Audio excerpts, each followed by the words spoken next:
my recent trip to the Middle East, one of the highlights was my time in Egypt. Giza and Cairo were busy places, and I'm not quite sure I've ever seen on any of my travels a place where old and new coexisted in such a chaotic but natural way. A man riding a horse on a freeway and using an iPhone. In another place, multi-story apartment buildings built on the sand, with the sand for streets outside.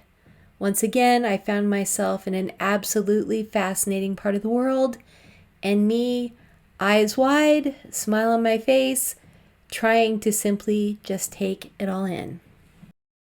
Part of a cruise excursion into Giza and the pyramids, we were also able to stop at the Muhammad Ali Mosque, sometimes called the Alabaster Mosque, because of the stunning architecture of the roof domes. It was built in the early to mid-1800s, styled after Istanbul's Sultan Ahmed Mosque. We queued up and entered the site with our guide, and she showed us the layout of the mosque area and told us about the Citadel.